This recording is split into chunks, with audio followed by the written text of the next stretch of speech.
Hello दोस्तों, आइए आप लोग को सैर कराते हैं आज गीता घाट आश्रम वाले जलप्रपात वाले स्थल। तो दोस्तों हम लोग चल दिए हैं और हमारे घर से बस थोड़ी सी दूर पर ही है शेर शाह का मकबरा, जिसे शेर शाह का रोज़ा भी कहा जाता है। दोस्तों आप सुने होंगे बखूबी ये नाम, उम्मीद करता हूँ।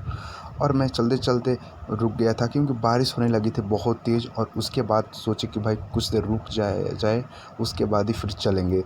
तो बारिश बंद, कुछ ऐसा मौसम है आज का। और ये है, देखिए जो भी ये तालाब है जो भर चुका है, पूरा पोखर है जो भी भर चुका है। और मौसम काफ़ी सुहावना दोस्तों किया है, और ठंडी ठंडी हवा बह रही है जो कि अभी भी मुझे ठंडी लग रही है दोस्तों। और ये हमारा दोस्त जो कि इंतज़ार कर रहा है कि भाई जल्दी से तू ब्लॉग बना ले, उसके बाद ही निकला जाएगा। तो हमने बोला कि ठीक है भाई, ब्लॉग बनाकर अब जल्दी से निकलेंगे ही। तो उसके बाद बनाना मैंने शुरू कर दिया दोस्तों। मैं बता दूं दोस्तों, सासाराम स्टेशन से करीब 13 किलोमीटर ही दूरी पर है ये गीता घाट आश्रम। मैं आश्रम इसलिए कह रहा हूँ दोस्तों क्योंकि विख्यात है आश्रम के नाम से, गीता घाट आश्रम के नाम से इसको प्रचलित है।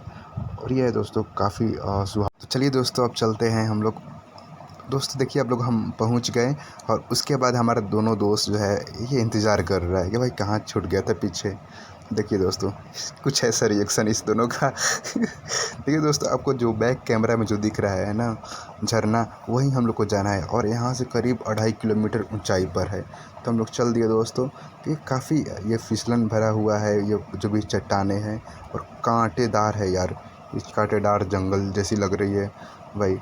तो उसके बाद हम लोग चल दिए दोस्तों। देखिए पानी का बहाव यहाँ पर तो थोड़ा सा कम है, लेकिन जितना ही ऊपर चढ़ेंगे ना उतना ही पानी का बहाव बहुत तेज़ हो जाएगा, क्योंकि झरना गिर रहा है तो ये गिरना ही होगा इसको। तो फिर देखिए हम लोग दोस्तों चल दिए।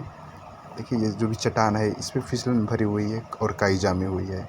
मैं दोस्तों करीब यहाँ से 1.5 किलोमीटर ऊपर चढ़ चुका हूँ अभी तक। देखिए कुछ नीचे का ऐसा नज़ारा है दोस्तों। चारों तरफ से लग रहा है कि जंगल से घिरा हुआ है, जो कि वाकई में ये जंगल से घिरा हुआ है दोस्तों। और चारों तरफ हरियाली ही हरियाली है, जो कि काफ़ी सुहावना लग रहा है दोस्तों। देखिए अब वहाँ से हम लोग को सीधे चढ़ना है, और एक हाथ से मैं फ़ोन अपना पकड़ा हूँ और एक हाथ से भाई कैसे भी चट्टानों के सहारे में चढ़ने की कोशिश कर रहा हूँ ऊपर, जो कि काफ़ी डेंजरस है दोस्तों। देखिए इतनी इतनी पतले पतले चट्टानों पे चढ़ रहा हूँ ताकि मैं आप लोग को सब कुछ दिखा सकूँ अपने बैक कैमरा से।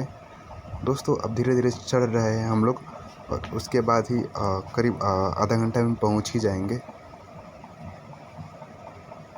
चलना घुमा दे पहाड़ पे, गर्मी में मजा पैबू झाड़ के।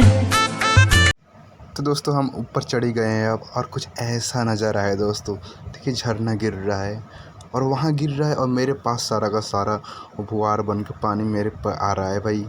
तो काफ़ी बढ़िया लग रहा है यार, और काफ़ी सुकून मिल रही है इस पहाड़ पे आके, जो कि बहुत मज़ा आ रहा है भाई, बहुत मज़ा। मैं इस चीज़ को व्याख्या नहीं कर सकता हूँ। अगर आप भी घर में बैठे रहते हो तो भाई कहीं ना कहीं घूम लिया करो।